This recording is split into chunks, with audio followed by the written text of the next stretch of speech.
libre, femme, citoyenne, ma vie à pile ou face. Dites-moi actrice, je vous répondrai comédienne. J'ai vu Hollywood, j'ai vu le Palais des Papes. Suis-je blonde, brune ou rousse? Je l'ignore. Mais mon nom est doux et sonore, Emmanuel Béard.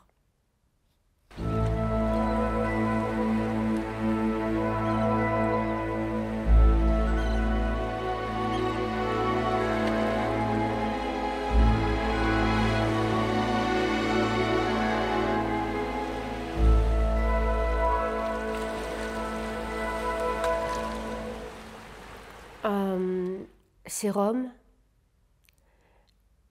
c'est les parcs, c'est la main de ma grand-mère, c'est un ballon rouge qu'elle m'avait acheté et qui s'est envolé, c'est les ânes au Pincio, c'est le parc à Rome. Ça, c'est des souvenirs auxquels je tiens. Ce sont des souvenirs de bonheur alors? C'est des souvenirs, des grands souvenirs, des souvenirs de main dans la main, des souvenirs de consolidation, ça se dit ça? Oui, de consolidation. C'est des souvenirs de je peux compter sur toi et de ce lien qui s'est fabriqué à travers ces mains l'une dans l'autre. Donc, je dirais, voilà, les grands souvenirs, ceux qui restent très vivants, ce sont ceux-là. Vous parlez de Rome, mais quel est le lien avec votre famille? Ma grand-mère vivait à Rome, mon arrière-grand-mère vivait à Rome. Donc c'est des souvenirs de langue aussi, parce que elles parlaient ensemble le grec et l'italien. Donc moi elle me parlait français, ma grand-mère et mon arrière-grand-mère, mais ensemble elles parlaient grec et italien, et puis j'entendais parler italien. Je crois que je suis partie pour 15 jours et ma grand-mère m'a gardée 3 mois, et je ne sais pas, c'est resté gravé comme faisant partie de grands souvenirs. J'avais 3 ans. Je me souviens de l'avion aussi, j'ai pris l'avion toute seule. Mais c'était pour la rejoindre, donc... et je me souviens du déchirement aussi quand j'ai dû la quitter. Vous parlez tout de suite en fait de voix, de mélodie et de mélopée en fait. De la langue, je parle de la langue. Oui, ce sont des voix de femmes, des voix d'hommes qui s'adressent à vos souvenirs? Je me construis dans un cadre plutôt matriarcal. Ma mère travaille beaucoup, donc c'est vraiment ma grand-mère qui est là. Et une jeune femme qui est là pour nous garder, qui parle l'anglais. Donc j'ai l'anglais aussi. Dans la langue, dans le langage, il y a aussi l'anglais. Quelle langue parlez-vous aujourd'hui? Italien, anglais, je comprends le grec, parce qu'à force d'entendre parler toute mon enfance, ma grand-mère parle en grec avec ses 3 enfants, donc, et moi essayons d'entendre et de comprendre tout ce qui était dit, tout ce qu'on défend aux enfants. En fait, le fait de parler une langue étrangère, c'est souvent soit par habitude, et c'était leurs habitudes à eux, leur habitude, pardon, soit parce qu'on ne veut pas dire aux enfants ce qu'on a à dire. Donc, moi, j'essayais, donc j'ai appris petit à petit à comprendre le grec aussi. Vous jurez en grec? Non, je dis des mots d'amour en grec. En fait, au moment où vous me dites ça, j'ai le premier mot qui est skata, qui est merde. Donc non, mais c'est plutôt ketukron, agorakimu, kokonamu. C'est tous les mots d'amour qui m'ont été dits en grec. Ma grand-mère est inimitable. Il faut être une orientale pour imiter ma grand-mère. Elle roule les airs, elle est insolente, elle est très possessive, elle se fout de ce qu'on peut penser d'elle, elle est complètement libre. Vous m'avez fait lire un texte tout à l'heure, quelques lignes. La vraie liberté, la vraie féminité aussi, c'est elle. Dans cette famille. Elle était libre, elle avait une chose comme ça. Et puis après, c'était... qu'est-ce que je pourrais... elle se plaignait beaucoup aussi. Alors les plaintes en grec, c'est « ah, ah, ah ». Ça pouvait durer des heures. Je sais pas, la nuit surtout. Donc j'allais la voir, je disais « mais qu'est-ce qu'il y a? Qu'est-ce que tu... Mais rien, je ne fais rien. Pourquoi tu m'importunes? Tu me fais... Je ne dirais pas le mot. Enfin, voilà. Donc, oui, c'est de la musique aussi, ma grand-mère. C'est de la musique. Mais si c'était un jeu, il fallait aller jusqu'au bout. Il fallait me baiser. Vous auriez été un salaud, mais au moins c'est dans la vie. Camille, arrêtez. Mais là, c'est rien. Vous n'êtes rien.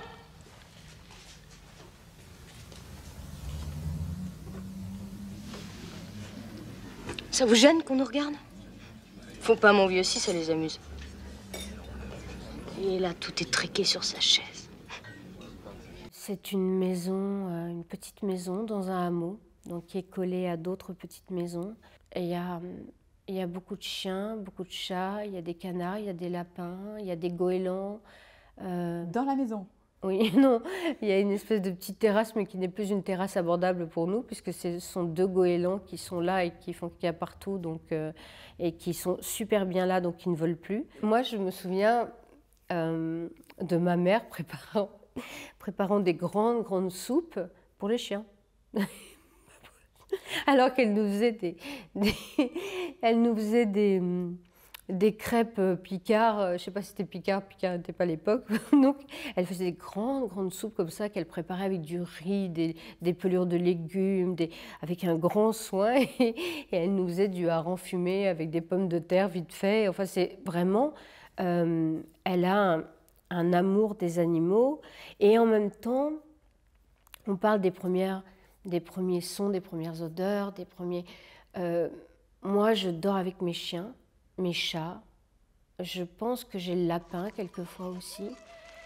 Et c'est mon... comment dire, c'est mon nid. C'est super important. C'est-à-dire que je me fous totalement de savoir si c'est propre ou pas propre. Ce qui est important, c'est d'être entouré de la chaleur de tous ces animaux. Tout ça, c'est pas dans une ferme, hein. Justement, tout ça, ce n'est pas stigmatisant?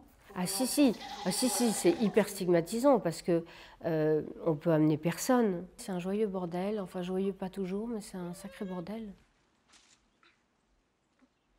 Il n'y a pas de cinéma, il n'y a pas de livres, il n'y a pas de théâtre, il y a du cirque.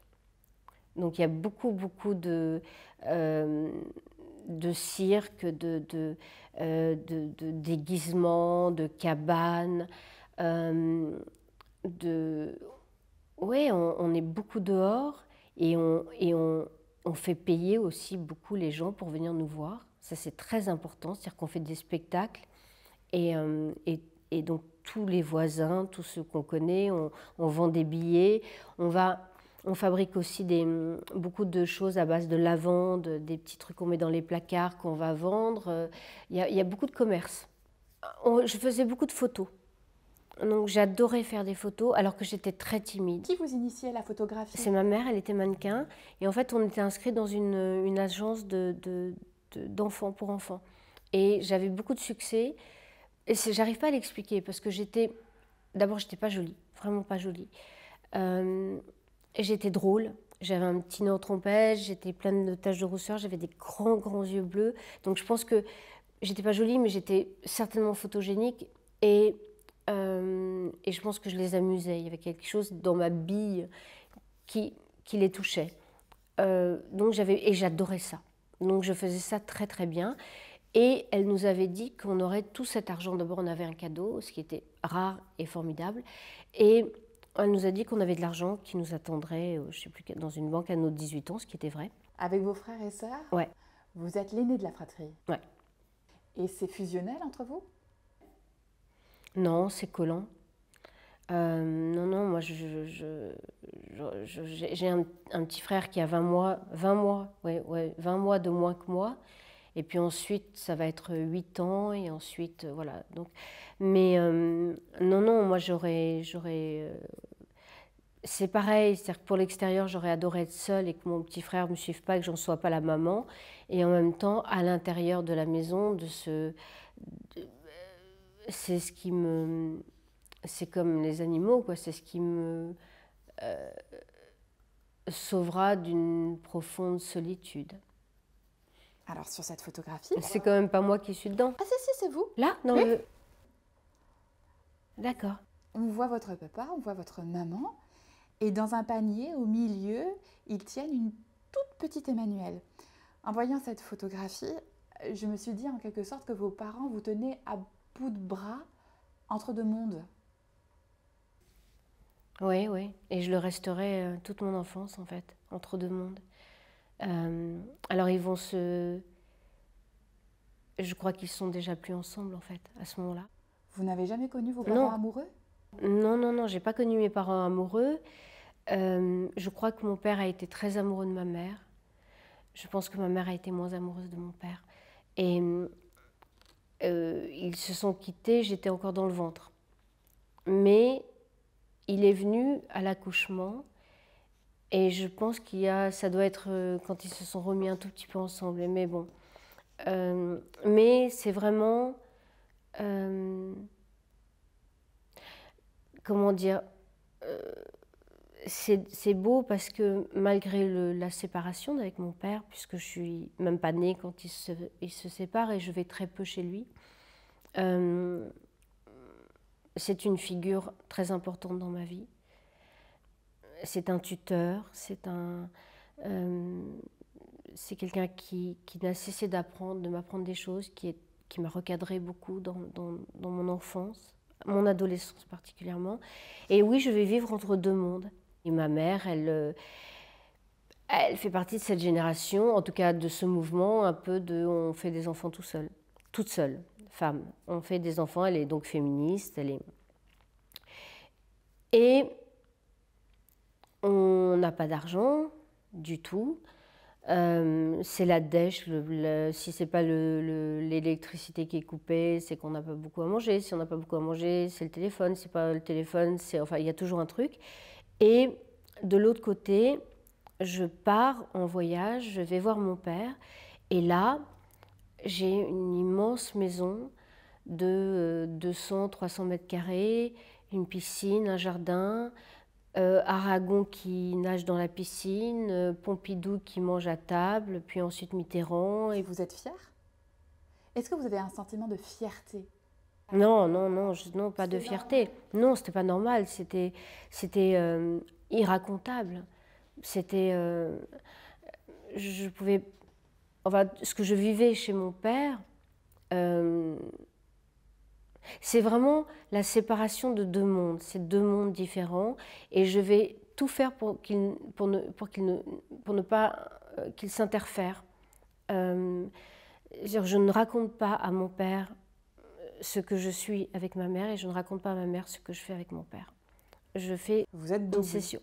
Petite, vous parveniez à jouer un double jeu. Oui, je suis double, et je ne peux certainement pas raconter ce que je vis chez mon père, même à ma mère, mais à mon entourage. C'est-à-dire que comment voulez-vous, alors qu'on apprend Aragon à l'école, comment voulez-vous que je rentre et que je dise, moi j'ai nagé avec Aragon dans la piscine, Aragon tout nu en plus. Ouais.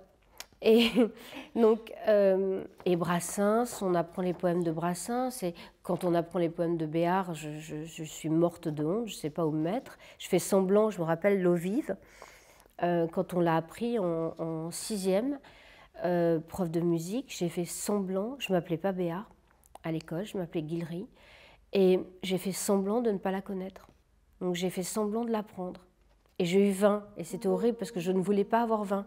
Je voulais qu'on pense que je ne la connaissais pas. Et alors évidemment, je la connaissais par cœur. Ma petite est comme l'eau, elle est comme l'eau vive, elle court comme un ruisseau que des enfants poursuivent.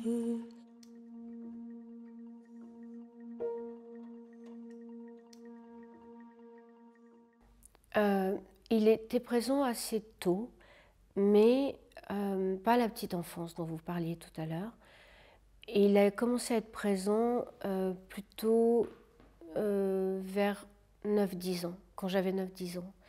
Mais une présence incompréhensible pour moi, c'est-à-dire une demande à l'enfant que j'étais qui n'était pas entendable. J'ai des souvenirs de mon père qui me dit à 9 ans, il faut que va t'ennuyer dans ta chambre. Petit à petit, j'ai commencé, il laissait traîner des bouquins, et puis il y avait des cahiers avec des crayons, parce que mon père avait une obsession, c'est qu'on oublie les choses, donc il demandait à ce qu'on note tout. C'est-à-dire que quand on le voyait, moi j'avais 9 ans, 10 ans, et il me disait « Viens me voir » parce qu'il nous appelait par téléphone, il y avait des téléphones internes. Et il nous appelait, il m'appelait, moi, quelquefois ma sœur était là, et il disait « Je dois te parler ». Donc je disais « Oui, bah d'accord ». Et il disait « Mais non, mais tu as ton carnet, ton cahier, ton crayon, parce que tu ne peux pas tout retenir, donc tu dois noter ». Donc j'allais chercher des crayons, des cahiers et des crayons pour noter tout ce qu'il me disait. Les cahiers, les crayons, c'est une chose qui restait? C'est resté. Ah ouais. L'ennui, c'est aussi quelque chose qui a vraiment fédéré en moi une puissante force de solitude. J'ai donc commencé à lire. Je me rappelle, il y avait c'était un Zweig, je pense, qui traînait. J'avais 9 ans, hein. Donc c'était un peu... ou Hermann Hesse, peut-être. Siddhartha, je crois. Je crois que c'est le premier bouquin, en dehors de l'école, que j'ai essayé de déchiffrer. Mais l'apprentissage de la solitude, c'est quelque chose de douloureux? Ouais, ça fait mal. L'apprentissage de la solitude, ça fait mal. Et vous étiez dans votre solitude seulement entouré de livres? Des cahiers. J'ai commencé à écrire, mais un peu plus tard, plutôt à l'adolescence. J'ai commencé à écrire un journal. J'ai écrit des chansons, j'ai écrit des poèmes, j'ai écrit la vie que je souhaitais avoir et qui est assez proche de celle que j'ai réussi à construire. J'ai écrit mes enfants, j'ai écrit l'amour, parce que mon père me disait une très très belle chose. Il disait que j'étais 2 choses, que j'étais une comédienne et une amoureuse. Et oui, je suis une comédienne et je suis une amoureuse. À quel âge vous avez ça? J'avais 14 ans. Et c'était si juste. Et dans mes cahiers, il y a la comédienne et il y a l'amoureuse. Et c'est quelquefois étrange parce que la comédienne joue à l'amour, l'amoureuse joue à la comédienne. Il y a quelque chose comme ça des frontières qui sont poreuses. Je me regardais dans la glace beaucoup parce qu'il y avait un miroir. Et je mettais des chanteurs très tristes. Hervé Villard, par exemple, Nous, c'est une illusion qui meurt, un éclat en plein cœur. Nous, c'est une histoire, enfin, quelque chose qui se termine. Et je me mettais devant la glace et je chantais Nous, c'est une illusion qui meurt, un éclat de rire en plein cœur. Je chantais et je pleurais. Et je pleurais beaucoup, beaucoup, beaucoup. Et c'était génial. C'était une sensation. Et après, je chantais aussi beaucoup du Cora Vauquer. Si je porte à mon cou cette écharpe de toi, cette écharpe de nous, c'est qu'il fait froid. Je pleurais. Donc, qu'est-ce qui se passait dans ma tête pour que j'adore cet exercice de pleurer sur des chansons tristes. En fait, il y a tous les ingrédients de la future Emmanuelle. Ben, c'est très étrange, oui. Il y en a plus que ça, il y a des trucs très étranges. Il y a à l'école, ça c'est chez ma mère, à l'école, très petite, je suis fascinée par l'autre. Donc c'est ma voisine, c'est mon voisin, et c'est ma mère qui s'en est rendue compte, mais d'une façon... enfin, elle trouvait ça atterrant. Je commence à intégrer l'écriture de l'autre. Et je commence à intégrer le comportement de l'autre. Et je commence à intégrer sa façon de dire les choses, de parler, d'être. Et petit à petit, je change. Le plaisir du mimétisme est flagrant. Et donc ma mère est oui, atterrée par ça, parce qu'elle me dit mais tu n'as donc aucune personnalité. Si tu veux jouer comme un pied, vas-y. Mais sans moi. Moi, j'ai pris mon travail. Et pour qui tu te prends? Hein, pour qui tu te prends? Regarde-toi. Tu pues l'alcool. T'es moche. T'es moche parce que tu n'as pas de colonne vertébrale. Tu es prêt à tout à n'importe quoi. Tu n'as pas de morale, pas de goût, pas d'intelligence.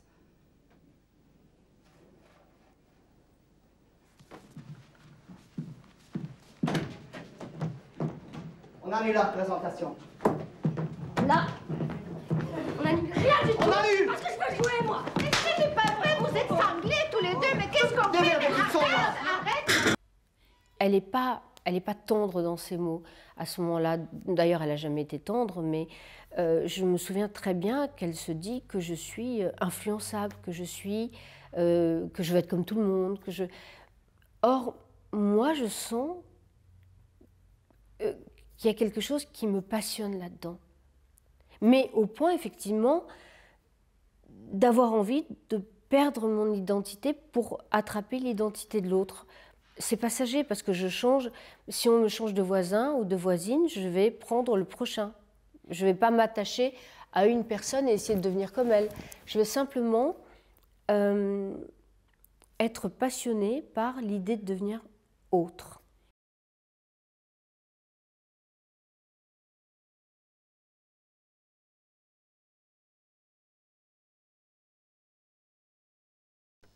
Comme moi, j'aimerais, par exemple, je vous prie de le croire, vous voyez comment aime tel ou tel personnage que je représente. Mais puisque vous lui prêtez votre corps, excusez-moi, vos lèvres pour embrasser, vos bras pour étreindre, votre voix pour dire les mots d'amour, nous savons comment vous repoussez, comment vous vous abandonnez, les mots dans les tons variés qui les disent, les expressions de vos yeux, de votre bouche, votre rire, votre façon, par exemple, je l'ai remarqué, de caresser les cheveux ou de les décoiffer sur la tête de l'homme que vous aimez.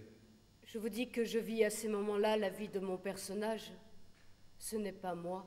C'est une question qui taraude. Alors, vous êtes une éponge à toute personnalité que vous rencontrez encore aujourd'hui?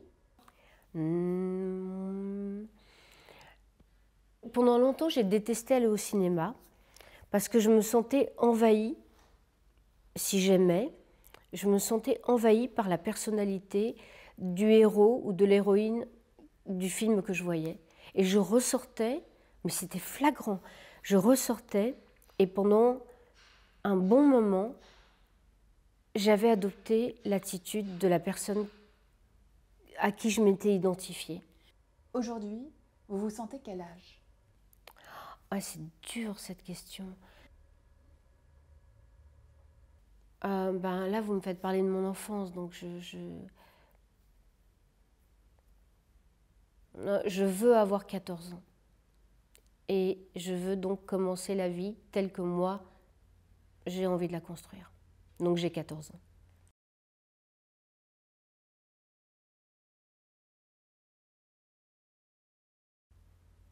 C'est fini? Oh, c'est bien.